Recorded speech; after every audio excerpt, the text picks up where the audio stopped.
entrei num momento existencial de muita angústia, de muito desespero, de muita vontade de morrer, e foi nesse momento que eu voltei do Rio de Janeiro, onde eu tinha morado e morei depois a maior parte da minha vida.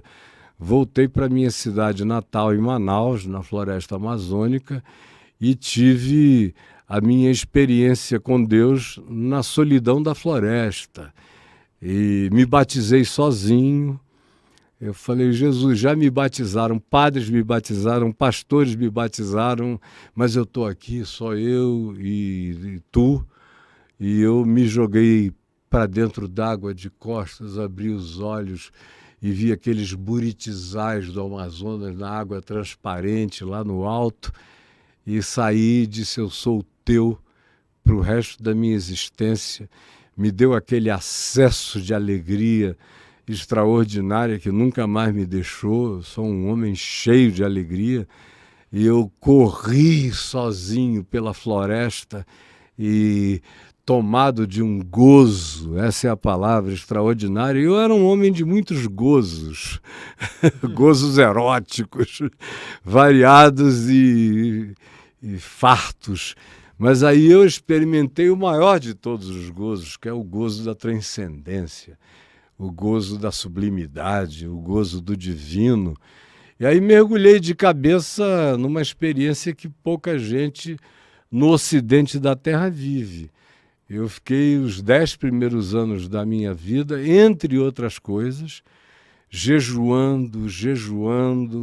Às vezes eu ficava 5, 6, 7 dias em jejum, em oração, ia para o meio do mato só, e no silêncio, no farfalhar das folhas, aquele cheiro de vida vegetal em volta de mim, cheiro de água, e você sabe que quanto mais você jejua, mais o seu olfato se abre, você começa a sentir tudo. Aí a linguagem do vento falava comigo, nas árvores, e o meu coração ouvindo sublimidades extraordinárias, aquela alegria, a solitude se transformou na minha melhor companhia durante aqueles anos, e eu praticamente me alimentava do jejum. Eu tinha que comer, é claro, quando era o dia de comer, porque em geral eu fazia o seguinte, eu jejuava 24 horas, aí um outro período de 24 horas eu tomava café, almoçava e jantava com muita frugalidade, aí ansioso para chegar logo o dia seguinte do jejum. E quando eu tinha mais liberdade de agenda, de compromissos e coisas assim, eu jejuava a semana inteira. Era um banquete, era o meu melhor manjar. Era me retirar daquela confusão e me abrir com toda a possibilidade de tempo para a experiência dessa graça divina que você pode chamar de paranormal, embora ela permeie também todas as normalidades da existência e todas as naturalidades da vida. Na realidade, a vida é o tempo todo paranormal. Se você tem consciência, se você anda em fé e se você ama, tudo, mesmo as coisas mais banais, elas vêm carregadas de paranormalidade. Porque tem gente que chega aqui e bebe um copo com água. Eu bebo gratidão, eu bebo satisfação, eu bebo a alegria de poder viver e de poder servir e oferecer ao meu próximo uma outra natureza de água, água da vida. E aí eu, uma vez que tive essa experiência, Manaus estava, naquele tempo, no iniciozinho da década de 70, estava cheia de hippies, por causa do ayahuasca, dos chás de cogumelo, das variedades alucinógenas naturais e vegetais dos cogumelos. Naquele tempo não tinha essa história de santo daime. era ayahuasca puro, na raiz, eram aqueles garrafões que você pegava entre índios e coisas assim. Então, havia uns 4, 5 mil hippies que moravam em Manaus e que vinham de toda a América Latina, dos Estados Unidos e da Europa, procurando essa experiência de natureza mística. E eu já estava lá e estava tomado e invadido por essa alegria inexplicável. E eu comecei a compartilhar com eles o que tinha acontecido comigo. Eles todos me conheciam de outro modo antes e agora começaram a me conhecer tomado por um brilho, por uma luz e por uma vontade de viver que até então eles desconheciam como experiência em mim, pelo menos. E aí eu comecei a levá-los para a casa dos meus pais. Às vezes eu colocava 100, 200, 300 hippies no quintal da casa do meu pai, minha mãe fazendo comida para todo mundo. Papai sentava na grama com a perna cruzada junto comigo. Ele já tinha tido experiências de natureza espiritual extraordinárias.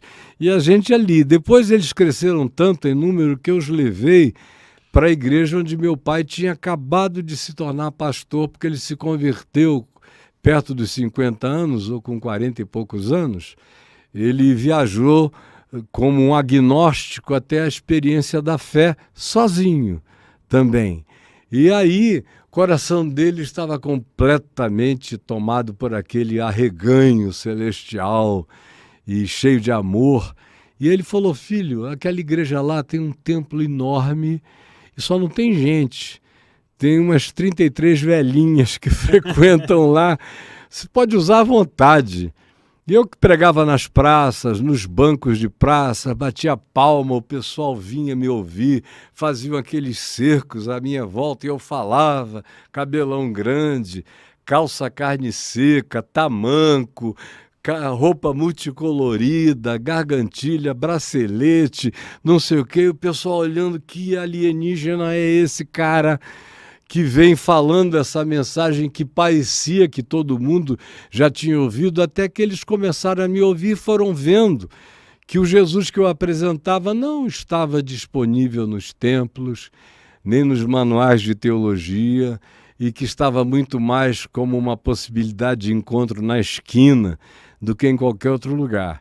Então eu comecei a levar essa moçada toda para a igreja, para o templo onde meu pai era pastor, e na casa pastoral que tinha lá e ele não usava, eu enchi de malucos que estavam perebentos de tanto ayahuasca, o chá de cogumelo, o cara exagerava, era ferida para todo lado, furúnculo, febre, e eu levava para o hospital de medicina tropical, cuidava deles, levava médicos para tratá-los, levava comida, enchia o templo, aí começou a vir gente de todo lado, porque eu me relacionava com todos os aspectos da sociedade.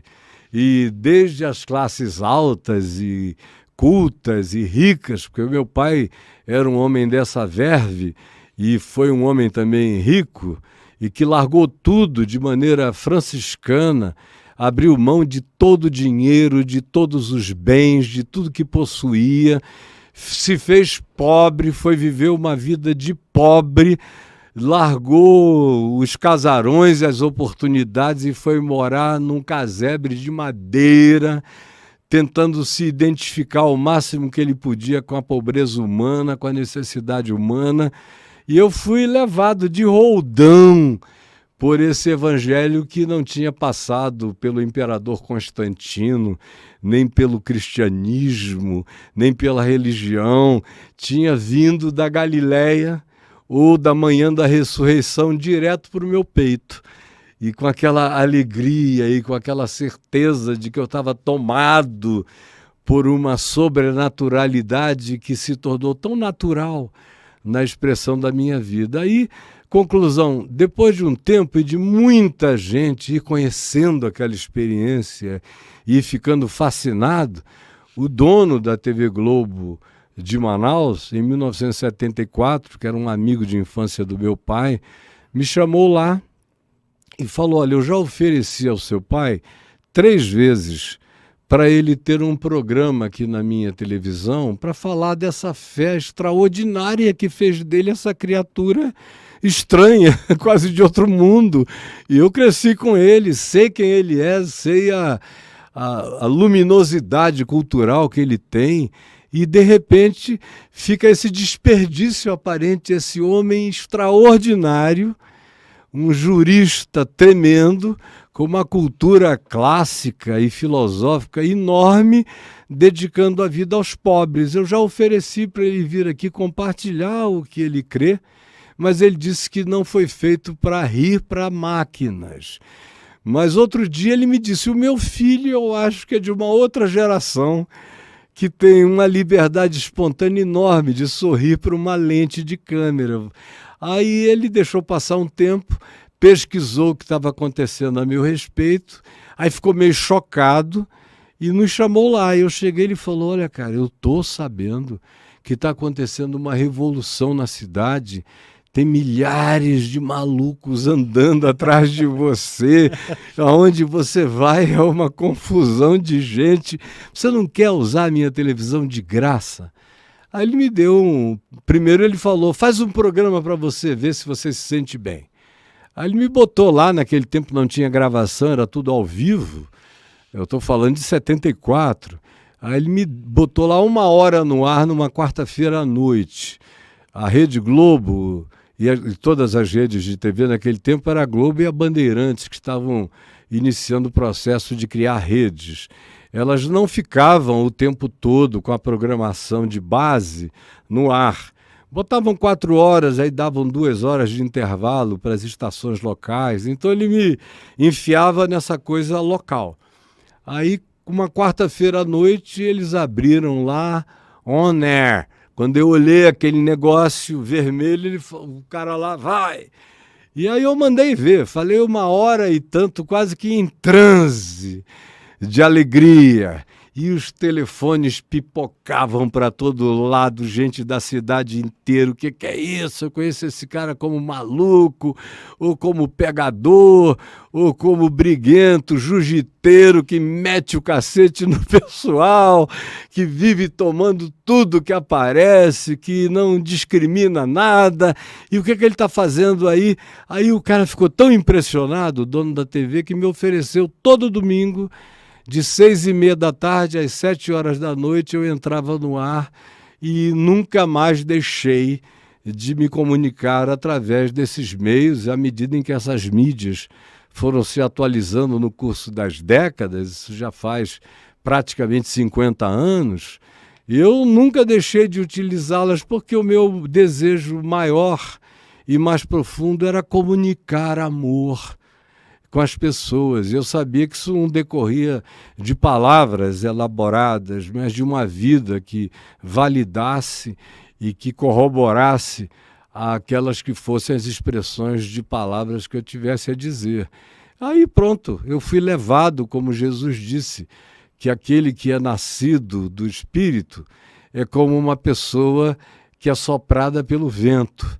Você não sabe de onde ele vem nem para onde ele vai. Então, eu me entreguei ao vento de Deus.